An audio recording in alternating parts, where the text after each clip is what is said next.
निर्णय के क्षण में हम सदा ही किसी अन्य के सुझाव, सूचना, मंत्रणा या परामर्श को आधार बनाते हैं और हमारे भविष्य का आधार हमारे आज लिए गए निर्णय के ऊपर होता है।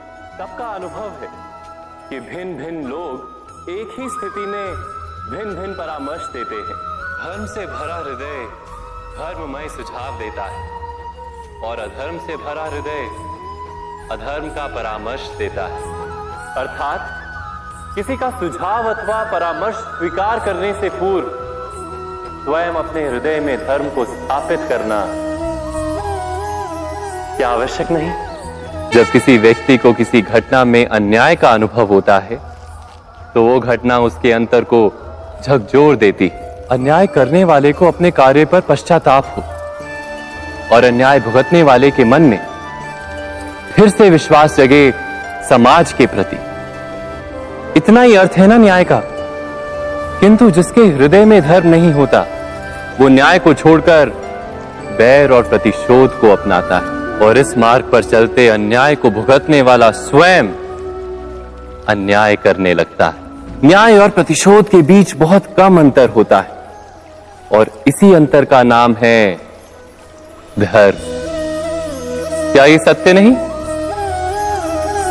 सपनों और पूर्वाभासों के आधार पर हम भविष्य के सुख दुख की कल्पना करते हैं। भविष्य के दुख का कारण दूर करने के लिए हम आज योजना बनाते हैं। जब संकट आता है तब उसका निवारण करने वाली शक्ति भी जन्म लेती है। संकट का जन्म है एक अवसर का जन्म, अपने आप को बदलने का अवसर, अपने विचारों को ऊंचाई पर करने का अवसर, अपनी आत्मा को बलवान और ज्ञान मंडित बनाने का अवसर। जो ये कर पाता है उसे कोई संकट नहीं होता, किंतु जो ये नहीं कर पाता वो तो स्वयं एक संकट है विश्व के लिए। दो व्यक्ति जब निकट आते हैं तो एक दूसरे के लिए सीमाएं और मर्यादाएं निर्मित करने का प्रयत्न अवश्य करें। सीमाओं के द्वारा हम दूसरे व्यक्ति को निर्णय करने की अनुमति नहीं देते और जब स्वतंत्रता का अस्वीकार किया जाता है तो उसका हृदय दुख से भर जाता है और जब वो सीमाओं को तोड़ता है तो हमारा हृदय क्रोध से भर जाता है। पर यदि एक दूसरे की स्वतंत्रता का सम्मान किया जाए तो किसी मर्यादाओं या सीमाओं की आवश्यकता ही नहीं होती। अर्थात जिस प्रकार स्वीकार किसी संबंध का देह है, क्या वैसे ही स्वतंत्रता किसी संबंध की आत्मा नहीं। भविष्य के आधार पर सब आज का निर्णय लेना चाहते हैं, पर भविष्य तो कोई नहीं जानता, केवल कल्पना ही की जा सकती है। सारे सुखों का आधार धर्म है और वो धर्म मनुष्य के हृदय में बसता है। तो प्रत्येक निर्णय से पूर्व स्वयं अपने हृदय से ये प्रश्न अवश्य पूछ लेना कि ये निर्णय स्वार्थ से जन्मा है या धर्म से। भविष्य के बदले धर्म का विचार करने से क्या भविष्य अधिक सुखपूर्ण नहीं होगा?